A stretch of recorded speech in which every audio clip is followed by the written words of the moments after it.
going to go over how to reload 9mm Luger cases. I'm starting with tumbled and deprimed brass. So I just wanted to kind of go over it quick, do a follow-up video from my older Lyman T-mag II video that I did. So I know it was a long time ago and it wasn't the best quality, so I just wanted to kind of go over it a little more, show you the cool factor of this press, how easy it is to use, and then how easy it is to load 9mm cases and how quick you can do them on this press with it not being a progressive press. It's actually still pretty fast.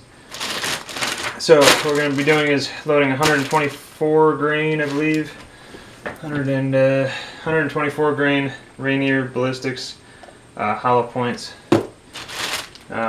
Once again, we're starting with brass that's just tumbled and sonic cleaned actually, and then deprimed. So we got to do first, make sure it's set. And there's a handle for it. I have it over here somewhere. You really don't even need it. It turns easily. So you need the decapping, depriming, and sizing die, which is what's over here. Use a little thing in the back to raise it up to make sure the head is stable, it doesn't move. Because otherwise, when you want to turn it, there's a little bit of slop in there, but that's why they have it back here.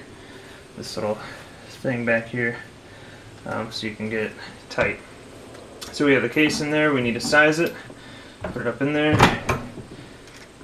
It's sized. We'll just do a batch of 5 here really quick just to show you how easy it is to do. And usually I can roll through these pretty fast, but for the sake of doing it in front of the camera, it's a little longer, so I'm not quite set up here. So we got 5 that are sized right here. So the next step, loosen it back up again, switch over to the flaring die, flare the neck of the case, or the top of the case, to seat the bullet. Doesn't take much. You really don't notice much of a difference until you actually try to seat the bullet in there.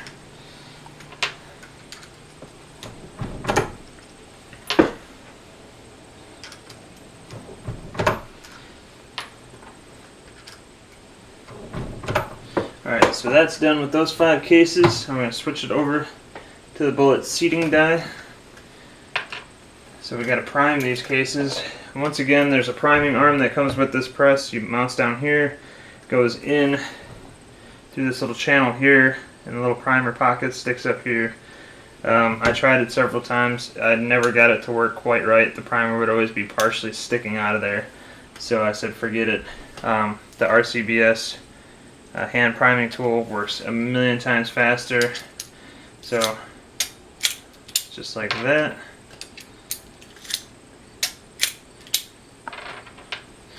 Prime these cases.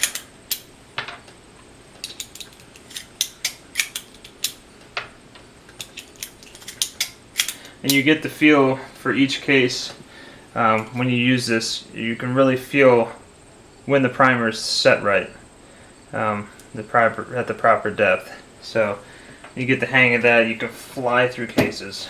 It's pretty nice. So, and with this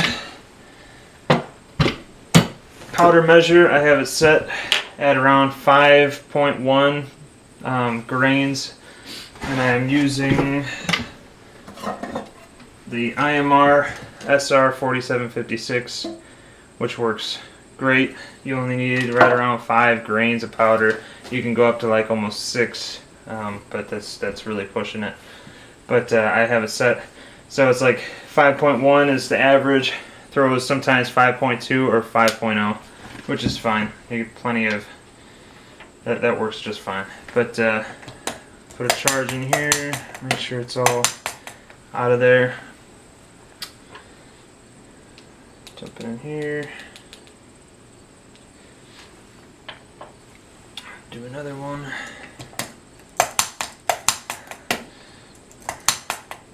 And I made this little wooden block for the powder measure to stand on, which is really nice because I also have 25 holes drilled in it for doing 25 cases at a time, like I said in there. Alright, my battery's died. Threw in some other ones here. Hopefully they'll last a little longer here. But once again, putting powder in each one of the cases. That makes 3.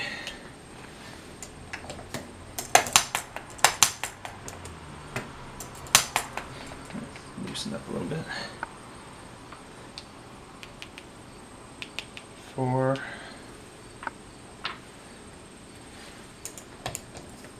And I've loaded several hundred rounds with this powder measure at this setting, so I know it pretty much every single time it throws 5.1, like I said, with that occasional 5.2 or 5.0. So we're done with that. Got our 5 cases loaded. Got 5 bullets. You got to be careful on this part. One, make sure the bullet's seated in there properly. Just kind of set it in the top, maybe just kind of push it down a little bit. Make sure it's as straight as it can be. Put it in there just a little bit, push down a little bit, and it should kind of center the bullet itself. But then, back it out, double check, then push it down and push it the rest of the way. You'll feel if there's any decent resistance, then you want to stop. So that's pretty much where it should be right there. You can see it's seated properly. I think I have it at 1.1 inches.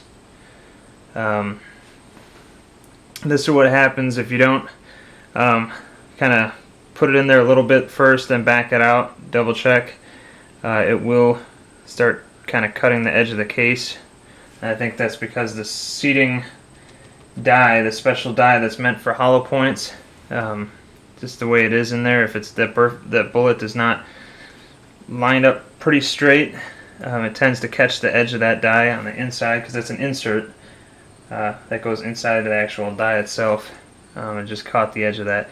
That only happened once. So then I learned with the rest of them to make sure I check that.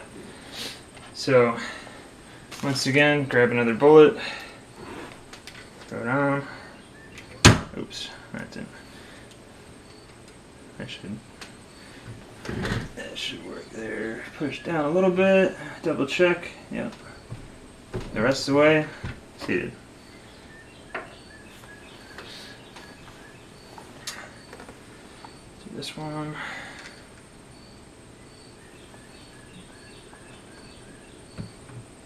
Yep. Bam. 2 more.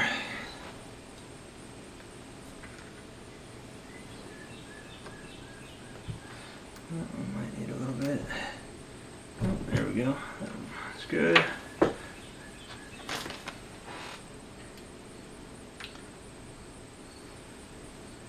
That one's a little crooked. Let's straighten it out there. Bam. Cool.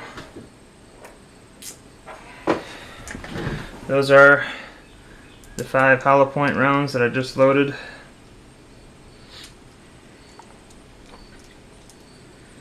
There you go. So that's really quick. I mean, it doesn't take very long to load a batch if you have the right powder measure set up. If you have to, the first couple hundred rounds I did, I measured out each load. So I just got this powder measure, so I wanted to make dang sure it was going to throw the charge properly pretty much every time. But now that I know it does, I trust it enough to where I can throw a charge, not have to measure every charge. So otherwise it takes forever. But doing it this way, I loaded like 250 rounds in a couple hours. Once again, that was taking time to do other stuff in between, and all other great stuff. But also, when you do like shooting, you go pick up range brass at the range. You get a lot of mixed head stamps and different brands of ammunition, different empty cases and all that. These ones are the ones that I've had issues with. They're WCC head stamps. They have like a primer pocket that has kind of a weird ring, slightly larger diameter than the primer pocket.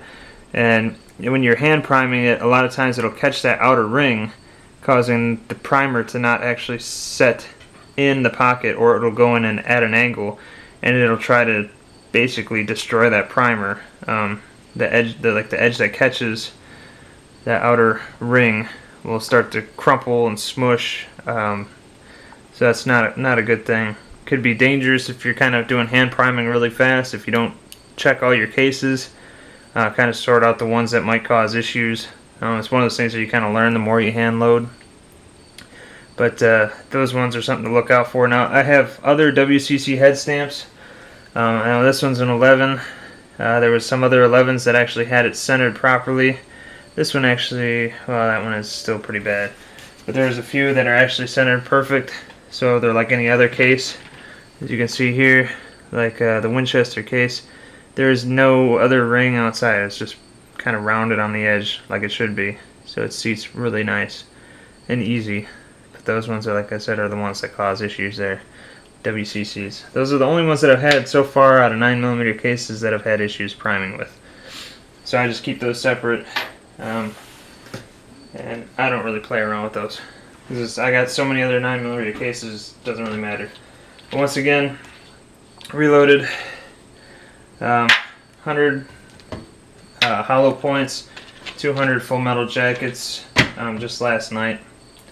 So didn't take me a whole lot of time. Once again, once you get the powder measure set up, and like I said, I do recommend this setup exactly like I have it. The T-mag II, the 6 position or 6 die turret heads. I have, you know, a whole nother turret head here with the other die sets. Getting kind of dusty. 45 and 40, and this is 30 carbine and 9mm. All the calibers that I tend to shoot a lot of, and can reload relatively easily and affordably. And then this powder measure in some sort of setup where you can use it off the press if you use a lot of different caliber dies. This is the way to go. I love this powder measure. I wish this thing tightened up a little better. I probably just don't have it on there quite right, because once you throw several charges, this thing kind of gets loose. There probably is a way that I can really tighten that up, and I can actually put something behind it, maybe tighten it up a different way. Anyways, having this helps too. Once you charge a shell, you can put it in there, set it down, so you can't knock it over once it's in there. It's pretty deep in there, as you can see. Cases go in there a decent length, so they don't really fall over. They're actually drilled for 45 ACP, but whatever, works for any of them. So yeah, just a basic, quick rundown of how to load ammunition with this press, with the powder measure, and it's pretty simple, pretty fast. Like I said, I recommend this press. You really can't go wrong with it, and the price is right, and its ability to pump out cases is pretty darn good. Obviously, it's no progressive press, but it works, so I highly recommend it.